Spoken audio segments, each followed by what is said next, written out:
Bismillahirrahmanirrahim. Assalamualaikum warahmatullahi wabarakatuh. Semoga kita semuanya diberkahi Allah, diberikan kesehatan oleh Allah Subhanahu wa taala. Amin ya rabbal alamin. Sebelum belajar, mari kita berdoa bersama-sama. Raditu billahi rabba wa bil islami dina wa bi Muhammadin nabiyya wa rasulah. Rabbi zidni ilma warzuqni fahma. Rabbi shrah li sadri wa yassir li amri wahlul 'uqdatam min lisani yafqahu qawli. Rabbi gfirli wa liwalidayya warhamhuma kama rabbayani shaghira. Rabbana atina fid dunya hasanah wa fil akhirati hasanah wa qina adzabannar. Al-Fatihah. A'udzu billahi minasyaitonir rajim.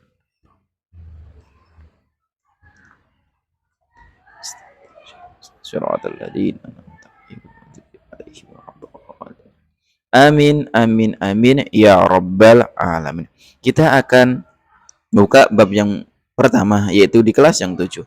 Kelas yang 7 bab yang pertama, rangkuman materi Al-Quran dan Sunnah sebagai pedoman hidup.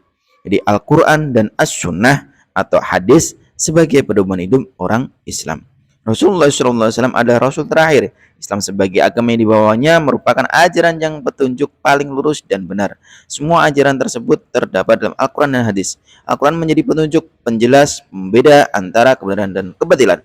Al-Quran dan hadis memiliki peranan yang sangat penting untuk menjadi pedoman dalam menjalani kehidupan. Jadi Al-Quran dan hadis itu sangatlah penting dalam menjalani kehidupan kita.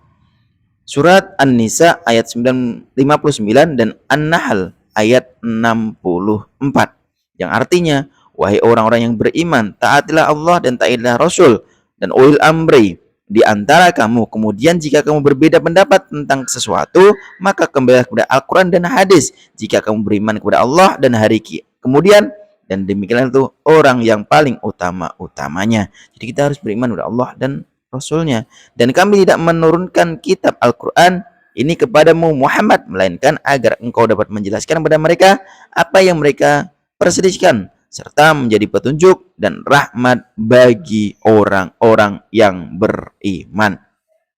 Isi kandungannya bagaimana? Isi kandungan dari ayat tersebut dari An-Nisa dengan An-Nahl kurang lebih seperti ini.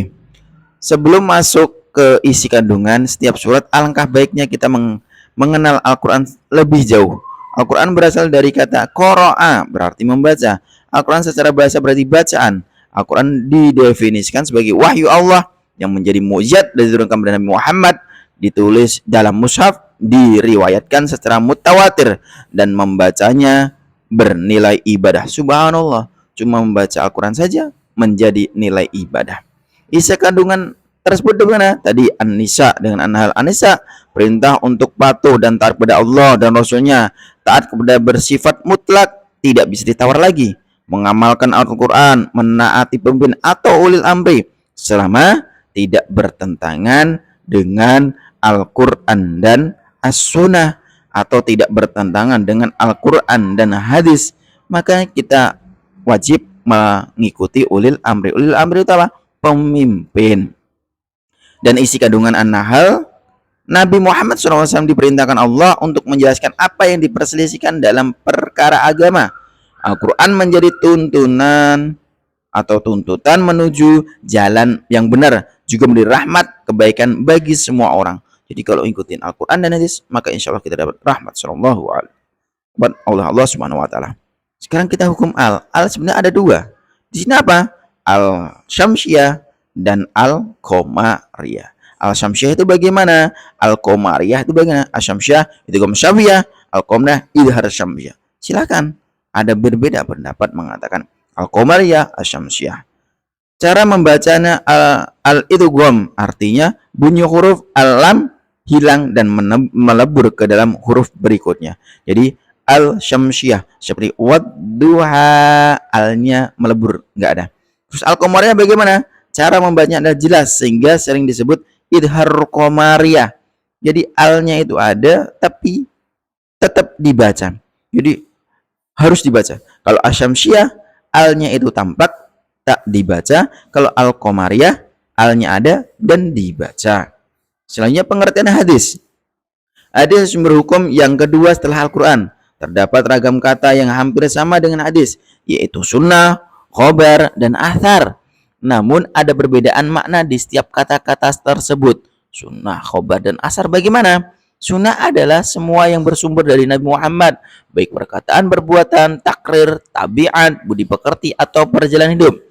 Hadis adalah perkara perbuatan dan takrir yang bersumber dari Nabi Muhammad. Ada pula ulama yang menyamakan sunnah dengan hadis. Khobar adalah sesuatu yang berasal dari disandarkan kepada Nabi Muhammad dan selainnya. Asar adalah sesuatu yang disandarkan pada sahabat dan tabi'in, itulah asar. Makanya ada hadis, ada khobar, dan ada asar, ada sunnah. Fungsi hadis, fungsi jadi hadis atau sunnah, apa fungsinya? Kita harus tahu fungsinya. Secara garis besar terdapat 4 fungsi hadis terhadap Al-Quran, yaitu bayan al-takrir, bayan al-tafsir, bayan al-tashri', bayan an-nasyakh. Apa itu? Bayan at-takrir adalah menetapkan dan memperkuat apa yang telah diterangkan dalam Al-Quran. Bayan at-tafsir adalah memperjelas terhadap ayat yang memerlukan perincian atau penjelasan lebih lanjut. Bayan at-tashir adalah memberikan kepastian hukum Islam yang tidak ada di Al-Quran. Bayan an-nash adalah membatalkan ketentuan terdahulu sebab ketentuan yang baru dianggap lebih maslahat. Jadi ada 4 tersebut. Perilaku semangat untuk mendalami Al-Quran dan hadis. Bagaimana cara kita semangat? Banyak banget untuk menjalankan, kita akan lebih semangat. Berikut ini beberapa perilaku semangat untuk mendalami Al-Quran dan hadis, yaitu setiap orang beriman harus taat kepada Allah dan Rasulnya. Sebagai orang beriman, kita juga harus mentaati pemimpin, baik pemimpin yang pemerintahan atau ulama. Apabila terjadi perbedaan dalam masalah agama, agar kembali Al-Quran dan hadis. Membaca Al-Quran dengan baik, memahami terjemah dan yang lain-lain. Membaca buku yang berkenaan dengan hadis Al-Quran dan hadis. Berkonsultasi dengan guru terkait bacaan atau kandungan Al-Quran dan hadis. Yang terakhir ini, berkonsultasi dengan guru terkait bacaan atau kandungan. Ketika kita memahami Al-Quran, ketika kita memahami sebuah hadis tanpa adanya guru, maka dikhawatirkan kita akan tersesat. Makanya ada ungkapan, laulal murabbi ma'araftu rabbi. Jika tidak ku kenal pendidik, maka tidak akan ku kenal Tuhanku. Makanya untuk itu, orang yang ingin belajar Al-Quran, orang yang ingin semangat belajar Al-Quran, maka dia harus mengikuti Nabi, mengikuti ulul amri, mengikuti ulama, dan membacanya dengan baik. Tata cara membaca Al-Quran juga ada tata caranya dengan baik. Akhlak untuk membaca Al-Quran juga ada tata caranya dengan baik. Makanya untuk itu, sebagai orang-orang yang beriman, kita harus melaksanakan perbuatan tersebut dengan sebaik-baiknya. Demikian, kurang lebihnya mohon maaf. Billahi taufiq wal hidayah. Wassalamualaikum warahmatullahi wabarakatuh.